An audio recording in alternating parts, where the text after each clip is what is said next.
በለደዌ ወይማም በለጻማ ወዲካም ያብጻኒ ያብጻይኩም ዋመከመዮም እግዚአብሔር በሰላም ዲቤፊ ዱኩብሰችuu kee dadhabuu fi dheebochuu keetiin kan nu qaqqabsiise nagaadhaan ayyaana ifa fannoo keetiin nu haa qaqqabsiisu. Waaqayyoon kan jaalattan Waaqayyoo isiniin kan jaallatu hordoftoonni chaanaalii keenyaa biyya keenya Itoophiyaa biyya keenya ala kutaa biyyoota garaa garaatti argamtan hundumti keessan akkam jirtu akkam yoo nageessanii guyyaa har'aatiin kan nu qaqqabsiise galanni ulfinni teessoo isaa Ariyaam irratti isaaf haa ta'u. Baga torbee dhukkubbii gooftaa keenya qoricha keenya Iyesuus Kiristoosiin hunduma keessan geessisee bakka wajjumaan nu geenye. Guyyaa har'aa kana torbee dhukkubbii kana sababeeffachuudhaan guyyoota guyyaa wixata kibxataatii hanga roobiitti jiran waliitiin ni ilaalla. Kan nu barsiisu Waaqayyoodha, kan gorsus Waaqayyoodha, beekaan Waaqayyoodha. Abboolii keenyaaf beekumsa hubannoo kan laateef hunduma keenya lafa jirrutti bakka jirrutti eebba isaa dhiifama isaa gooftaan keenya uumaan keenya Iyesuus Kiristoos nuuf haa baay'isu. Wangeela Maatewos boqonnaa 21 lakkoofsa 18 kaasee dubbii sagalee Waaqayyoo jiru waliitiin baranna anaaf dubbatti afaanii isin immoo gurrattiin dhageessan firii 30 60 100 buufattan gooftaan keenya uumaan keenya Iyesuus Kiristoos isiniifis anaafis haa laatu. Amantaadhaan kadhannaadhaan amantanii kan isin kadhattan hundumaa ni fudhattu jedha. Jecha kana kan dubbate gooftaa keenya qoricha keenya Iyesuus Kiristoosidha. Amantanii kadhannaadhaan kan kadhattan hundumaa amantanii kadhannaadhaan kan kadhattan hundumaa ni fudhattu jedha. Egaa torbeen kun torbee dhukkubbii gooftaa keenya qoricha keenya Iyesuus Kiristoosidha. Kaayyoon barnoota kanaas guyyoota torbee dhukkubbii keessa jiran kana guyyaa jalqabaa itti aanee fi kan jiran hunduma isaanii dabareedhaan waliitiin ilaalla. Akkuma beekamu torbee dhukkubbii kana keessa akkaataa sagadaa, akkaataa kadhannaa, yeroo sagannu maal jennee akka kadhannu, yeroo sagannu maal jennee akka kadhannu, guyyoonni jiranis moggaasni isaanii maal akka ta'an waliiniitiin bal'inaatiin ni ilaalla. Egaa akkuma beekamu amantanii kan kadhattan hundumaa ni fudhattu jedha. Kaayyoon barnoota kanaa torbee kana torbee kadhannaa, torbee sagadaa ta'uusaa akka ilaalluuf akka barannuudhaaf kan nu hubachiisudha. Wangeela Maatewos gubbaa irratti jecha isaa muluu yookiin immoo guutuu gaafa ilaallu akkana jedha. Amantanii kadhannaadhaan kan kadhattan hundumaa ni fudhattu ittiin jedhe. Jechi kun maaliif dubbatame jennee gaafa ilaallu gara mana qulqullummaatti galee yeroo barsiisu luboonnii fi dursitoonni lubootaa jaarsoliin biyyaa gara isaatti dhiyaatanii isa kana aangoo maaliitiin taasistaa ittiin jedhanii jedha. Isa kana aangoo maaliitiin kana raawwatta.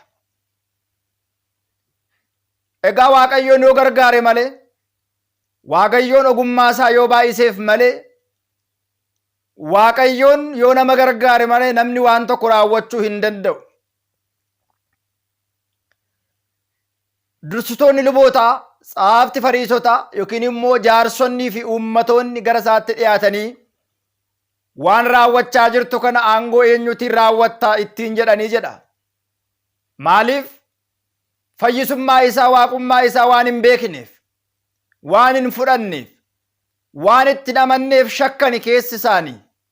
Dhugumatti namni Waaqayyoon faana jiru, namni gargaarsa waaqayyoo qabu waan hundumaa du'a jalaa ba'uu danda'a. Badii jalaa ba'ee argamuu danda'a.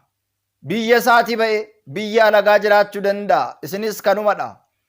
Biyya alagaatti abbaa isinii ta'ee kan isin gargaare, kan isin eege,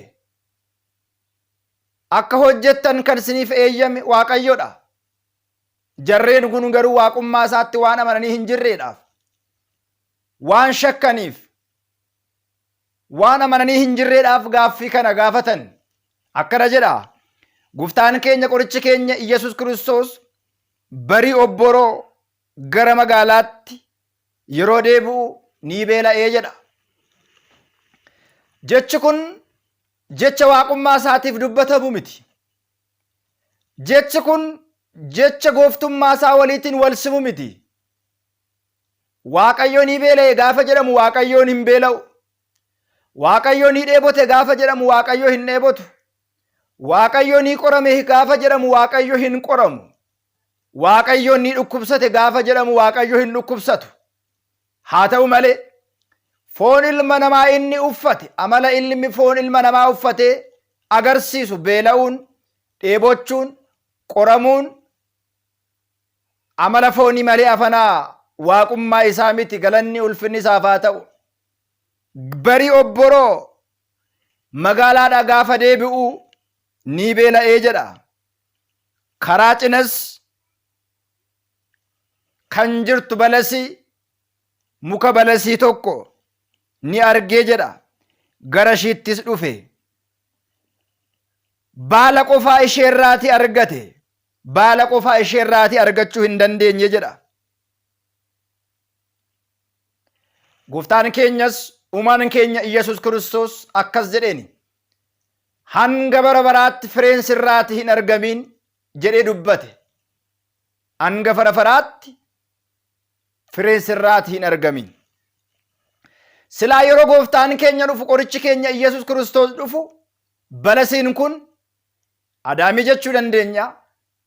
Qulqaal kan jedhan ni jiru. Nuti garuu balasii dhumaatiin haa fudhannu. Balasii jechuun muka lafa dhagaan itti baay'atu, kattaan itti baay'atu irratti kan magartu, kutaa biyyoota keenya keessaa naannaa Tigraayitti kan argamtu, fireen ishee kan nyaatamtu dhagaa irratti kan magartudha. Yeroo kana beela'ee gara magaalaatti gaafa deebi'u gara balasii kanaatti dhufe. Gara firee muka kanaatti gaafa dhufu baala malee firee buufattee argamuu hin dandeenye jedha. Hiikkaa biraa qaba isa Waaqayyo. Balasiin maalidha? Akkamitti firee dhabde? Eenyuun fakkeeffamti? Walitiin kan laallu ni taana. Yeroo kanas hanga bara baraatti fireen isirraa hin argamin jechuudhaan wangeelaa Maatiyos boqonnaa 21 lakkoofsa 18 kaasnee gaafa ilaallu bal'inaatiin arganna. Balasittiin kunis yeruma sana gogdee jedha. Duuka bu'oonni isaa isa kana arganii balasittii irratti waan raawwatame hundumaa akka isheen gogde gaafa argan ni dinqisiifatanii jedha. Dhugumatti Waaqayyo dinqiidha. Gochaan isaa dinqiidha. Raawwiin isaa dinqiidha. Yeroo isaan dinqisiifatan ammuma abaaramtee balasii ammuma gogde, firee ammuma abaaramtee ammuma gogde gaafa argan baay'ee dinqisiifatanii jedha. Baay'ee dinqisiifatanii. Gooftaan keenya qorichi keenya Iyyasuus Kiristoos deebisee akkana jedheeni. Dhuguma dhuguman isiniin jedha, amantaa yoo qabaattan, yoo shakkuu baattan, balasittii irratti waan ta'e sana qofa hin raawwattanii. Haa ta'u malee tulluu kanaatiin asii ka'iitii gama ce'i yoo jettan, asii buqqa'ii gara gamaatti ce'i yoo jettan, gara garbaatti, gara galaanaatti darbatame yoo jettan isinii ta'a. Amantanii amantaadhaan kan kadhattan hundumaa immoo ni argattu. ni simattu isiniif laatama jechuudhaan gooftaan keenya qorichi keenya Iyyasuus Kiristoos barsiisee jira. Gara mana qulqullummaatti erga seeneetiin booda yeroo inni barsiisu luboonni, dursitoonni lubootaa fi uummanni hundumtuu jaarsoleen biyyaa gara isaatti dhiyaatanii aangoo eenyuutiin isa kana raawwattaa ittiin jedhan. Aangoo kamiitiin? Aangoo eenyuutiin? Eeyyama eenyuutiin kana raawwattaa ittiin jedhan? Inni garuu waan raawwatu kana hundumaa fedha isaatiin, fedha abbaa isaatiin raawwachaa jira. Inni Waaqayyodha waan ta'eedhaaf wanti isaa dadhabamu tokko hin jiru. Kanarraa ka'uudhaan torbee dhukkubbii keessa guyyaan jiru guyyaan jalqabaa, torbee dhukkubbii keessa guyyaan jiru guyyaan jalqabaa wixatadha. Guyyaa kaleessaa waadaa akkuma galle tokko tokko ni ilaalla jedhee dubbadheetan jira. Guyyaan wixataa torbee dhukkubbii keessa guyyaa Hoosaayinaatti aadee jiru abaarsa balasii yookiin immoo የበለሲቷ መረገም jechuudhaan akka moggaasa mana amantaa keenyaatti guyyaa balasiin kun akka fireen arganne itti abaaramte, hanga bara baraatti fireen isheerraa akka hin argamne kan itti abaaramtedha. Gooftaan keenya qorichi keenya Iyyasuus Kiristoos Yerusaalem irraa barii obboroo ba'ee gara Biitaaniyaatti gaafa dhufu ganamas magaalaadhaa gara magaalaatti gaafa deebi'u beela'ee karaa irratti, karaa cina yookiin immoo qarqara karaatti muka balasii kan argee galashiitti seene. Firee irraa gaafa barbaadu firee irraa dhabe. Firee godhattee otoo hin ta'in baala qofaa irratti arguudhaan gooftaan keenya qorichi keenya Iyyasuus Kiristoos hanga bara baraatti firiin tokko illee sirraatii hin argamin jechuudhaan dubbatee jira. Gooftaan keenya uumaan keenya Iyyasuus Kiristoos maal beela'e gaafa jennu jaalala beela'e, gaarummaa beela'e, qajeelummaa beela'e malee nuti fooniif amala dubbannu yeroo beelofnu akka nyaannu, yeroo dheebonnu akkuma dhugnu, yeroo dadhabnu akkuma duunu otoo hin ta'in gooftaan keenya garuu inni kan inni beela'e jaalaladha. Guyyaa har'aa kana jaalala kan inni beela'ee jiru. Bara kanas jaalala dhabamee kan jiru. Nutis immoo jaalalli keenya firee kan dhabee fi muka qofaa, baala qofaa ta'eera. Nutis firee amantaa hin qabnu. Isa kana gaafa nu barsiisudha. Nutis firee hin qabnu. Firee kan jedhame immoo gaabbiidha, qajeelummaadha, hojii gaarii raawwachuudha. Isa kana gooftaan keenya gara keenya dhufee nurraatii kan inni dhabe. Jaalalli ilmaan namootaa irraa fagaateera. Beelli, gidiraan, wal ajjeesuun, walirratti kaka'uun, walirratti hinaafuun, inni tokko dabarsee isa tokko du'aaf wal kennuun bara itti baay'atee jirudha. Isa kanaafidha firee kan nurraati dhabe. Gooftaan keenya maal beela'e? Jaalala, tokkummaa, wal kabajuu nurraati kan dhabe isa kanadha. Nutis kan jiraannu hojii hafuura qulqulluu otoo hin ta'in hojii daabiloosiin, gochaa daabiloosiitiin, jibbiinsaan, wal qoqqoodinsaan, wanta hin barbaanne hundumaa raawwachuudhaan addunyaa irratti lubbuu walii baasuudhaan otoo guyyaa tokko gaabbii hin galin gara biyyootti deebi'aa jirra. Fakkeenya kanaan nu agarsiisa. Ilmi namaa kan dhalateef, ilma namaa kan ta'eef firee qaba.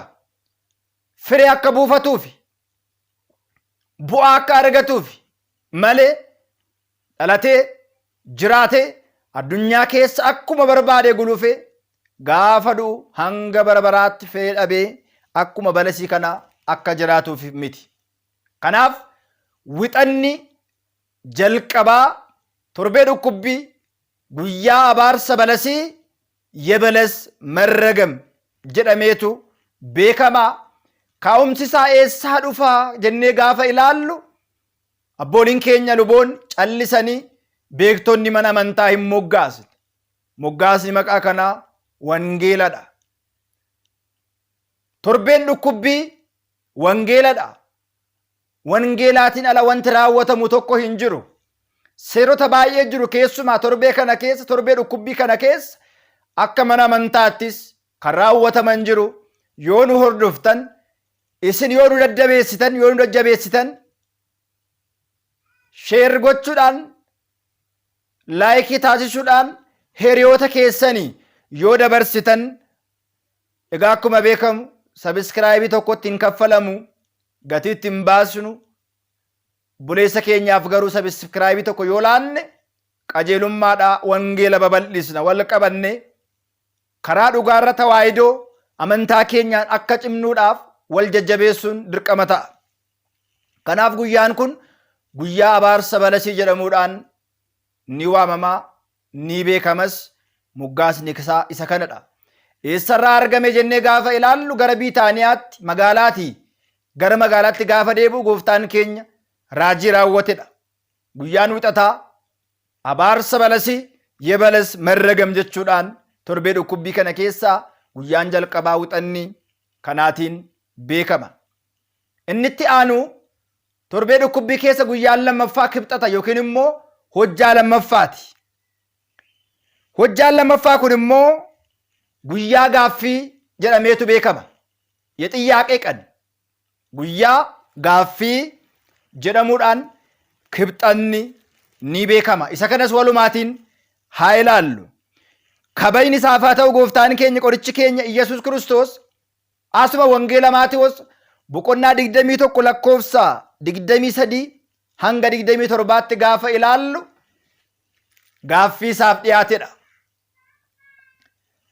Gara mana qulqullummaatti seenuudhaan yeroo inni barsiisu, dubbii sagalee isaa yeroo inni dubbatu, dursitoonni lubootaa fi luboonni akkasumas fariisonni gaaffii gaafatanii jedha. Waan raawwattu kana hundumaa aangoo maaliitiin taasistaa ittiin jedhanii jedha. Akkuma beekamu barsiisuunsaa kun, balasii kana abaaree gogsuunsaa kun, hanga bara baraatti fireen akka irraa hin argamne taasisuunsaa kun isaaniif dinqii waan ta'eedhaaf isa kana aangoo maaliitiin kana raawwattaa jedhani. Gaaffiin isaaniis hundumaa dhiyeessan. Guyyaa kanas gooftaan keenya qorichi keenya Iyyasuus Kiristoos deebii barbaachisaa ta'eef, gaaffii gaafatameef deebii quubsaa ta'e guyyaa kana itti laateera. Gaaffii isaan gaafatan deebiidhaan deebisee fi guyyaa inni itti isaaniin qaanessedha. Mulu jecha isaa dubbii isaarraa gaafa ilaallu akkuma isinitti hime mana qulqullummaa galee gaafa inni barsiisu gaaffii kana gaafatan. Aangoo maaliitiin isa kana raawwattaa jechuun gaafa isaan gaafatan, aangoo kana ammaa kan naa kenne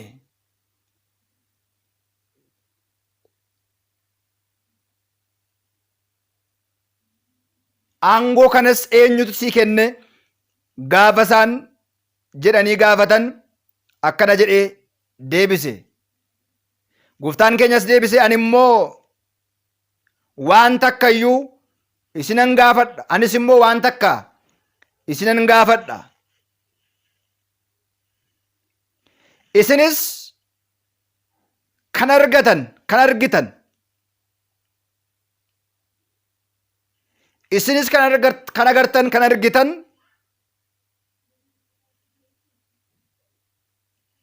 kan agartan kana kan argitan, ani immoo isaan kana aangoo maaliitiin akka raawwadhu isinittan hima. Cuuphaan Yohaannis eenyu biraatii? Eessaati turte? Samii irraati moo namoota biraa ittiin jedhe. Waan agartan kana, waan dhageessan kana deebiseen gaaffii isin gaafadha. Cuuphaan Yohaannis nama biraati moo Waaqayyo biraati jechuudhaan gaafatanii walii isaaniiti ni dubbatan. samiirraati yoo jenne egaa maaliif itti amanne ree ni jedha. Nama biraati yoo jenne Yohaannisiin hunduma biratti akka raajichaatti waan lakkaa'amuuf uummatanii sodaannaa jedhan. Gooftaan keenya Yesuus Kiristoos deebisee hin beeknuu ittiin jedhaniin. Innis deebisee anis immoo aangoo eenyuutiin isaan kan akka raawwadhu isinitti hin himuu ittiin jedhe. Haa ta'u malee garuu maal isinitti fakkaata? Namni tokko ijoollee lama qaba ture. Isa tokkoon gara magaalaatti deemi, yaa ilma koo har'a deemitii bakka waynii sana biqiltuu sana hojjedhu jedheen. Innis deebisee deemuu hin jaalanne, booda garuu gaabbee ni deeme. Inni lammaffaan dhiyaate jedheen deebisee eeshi gooftaa koo ni jedhe, garuu hin deemne. Yaada abbaa isaa, fedha abbaa isaa kan raawwate warra lachan sana keessaa isa kamidha jedhee gaaffii isaanii gaaffiidhaan akka isaan deebisuu hin dandeenyetti akka isaan deebisanii yaada kana hin gaafannetti bifa kanaatiin deebise. Kanaaf guyyaan kun guyyaa gaaffii የጥያቄ ቀን jedhamuudhaan guyyaan kibxataa hojjaa lammataa bifa kanaatiin waamama. Wixanni guyyaa gaaffii, guyyaa abaarsa balasii, balasiin itti abaaramte. Kibxanni guyyaa gaaffii itti gaafatame, deebii quubsaa barbaachisaa ta'e gooftaan keenya itti laatedha. Inni itti aanu, inni sadaffaan garuu guyyaa roobiiti. Guyyaan kun jireenya kiristaanaa keessatti bara baraatiin yaadatama. Keessumaa torbeewwan dhukkubbii kana keessa guyyoonni yeroo hundumaa yaadataman guyyaan torbee dhukkubbii isaa hin yaadatamu jechuu koo otoo hin ta'in, roobii fi jimaanni guyyaa gara malee yaadatamuu fi fakkeenya guddaa itti qabudha. Innis egaa guyyaa roobii kana warri Ayihudootaa gooftaa keenya qoricha keenya Iyyasuus Kiristoos dabarsanii kennuudhaaf guyyaa itti murteessan, guyyaa itti mari'atan. Dabarsamee kennamuu qaba, du'uu qaba, ajjeefamuu qaba, yaada jedhu, murtoo jedhu warri Ayihudootaa guyyaa isaan dhibbaa dhibbatti murteessanidha guyyaan kun. Wangeela Maatewos boqonnaa 26 lakkoofsa 1 kaasnee gaafa ilaallu bal'inaatiin arganna. Ammas karaa biraa mikra Ayihud, gorsa warra Ayihudootaa guyyaa itti mari'atan, akkamitti dabarsanii akka kennan, akkamitti akka fannisan, akkamitti akka ajjeesan, karaa eenyu akka qaban guyyaa itti walii galanii xumuranidha. Wangeela Maatewos boqonnaa 26 lakkoofsa 1 kaasnee gaafa ilaallu gooftaan keenya Iyyasuus Kiristoos jechoota kana hundumaa erga raawwateen booda duuka bu'oota isaatiif guyyaa lamaan booda faasigaan akka ta'u ni beektu. Ilmi namaas akka fannifamuuf dabarsamee ni kennamaa ittiin jedhe. Wangeela Maatewos boqonnaa 26 lakkoofsa 1 kaasnee gaafa ilaallu. Yeroo sana dursitoonni lubootaa, uummannis, jaarsoliin biyyaas Qayyaaffaa bakka jedhamu dursaa lubootaa dallaa isaa, mooraa isaa keessatti walitti qabamanii Iyyasuusin dabiinsaan, jal'insaatiin qabsiisuudhaaf, ajjeesuudhaaf mari'atan. Haa ta'u malee garuu uummata biratti jeequmsi akka hin kaane guyyaa ayyaanaa hin ta'in jedhan. Yesuusim mana biyya Bitaaniyaa mana lamxaabichaa yookiin immoo mana namicha qaamni isaa burree sana mana Simo'oon otoo taa'ee jiru dubartittiin tokko shittoo gatiin isaa baay'ee qaala'aa ta'e luka isaa irratti dhangalaastee albaastiroos baay'ee urgaa'aa ta'e luka isaa irratti erga naqxeetiin booda imimmaa ishiitiin luka isaa ni haxoofte. Duuka bu'oonni isaas akkas jedhani, badiin kun maaliif ta'a? Qarshii hedduun kan itti ba'e kunis gurguramee hiyyeessotaaf ni ta'a ture jechuudhaan dubbatan. Gooftaan keenya akkana jedhe, isa kana beekee hojii gaarii hojjettee dubartittii kana maaliif dadhabsiistu? Warri hiyyeessotaa yeroo hundumaa isin faana jiraatu. Warri hiyyeessotaa isin faana jiraatu. Ani garuu yeroo hundumaa isin faana hin jiraadhu jedhee fooniin kan dhufe dhalachuunsaa suuta guddachuunsaa waggaa 30tti Yordaanositti cuuphamuunsaa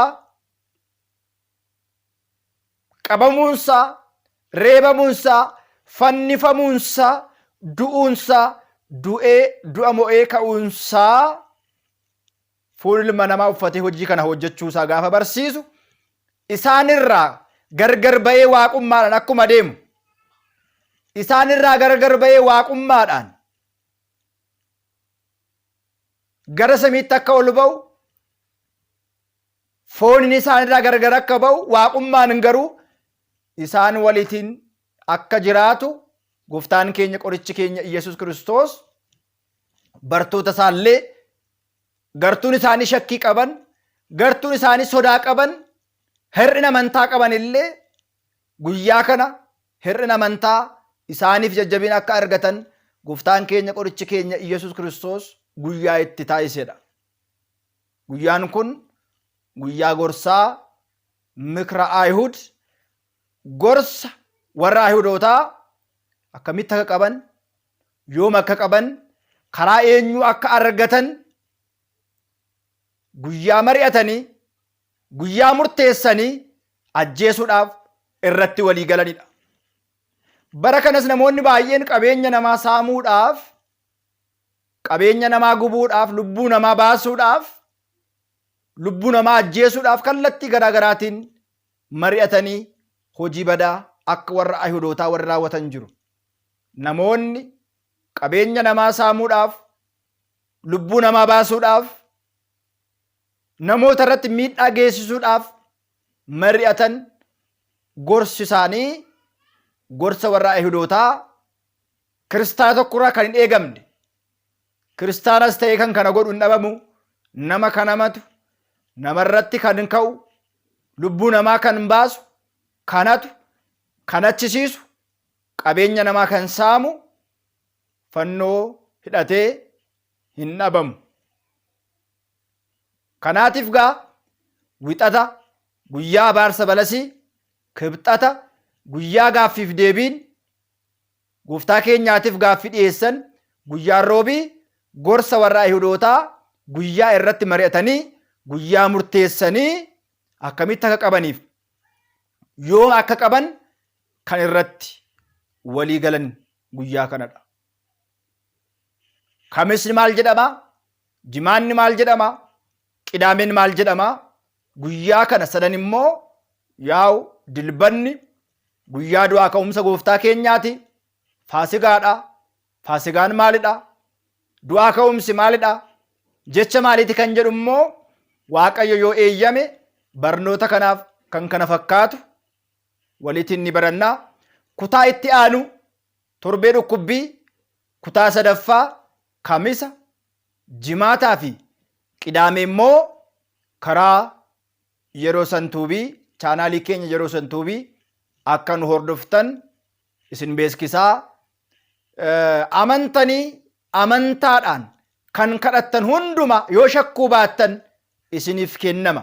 Wangeela Maatewos boqonnaa 21 lakkoofsa 18 kaasnee torbeen kun guyyoonni kun maal akka jedhaman bal'inaatiin ilaalleerraa baranneerraa. Wangeel tuubii chaanaalii keenya yeroo san tuubii chaanaalii keenya sabiskiraayibii sheeriif laayikii gochuudhaan gara jireenya bara baraatti kan nama galchu wangeela gooftaa keenya qoricha keenya Iyyasuus Kiristoos addunyaan hunduu akka dhaga'u deemaa. Ahzaabota hundumaa addunyaa hunda barsiisaa.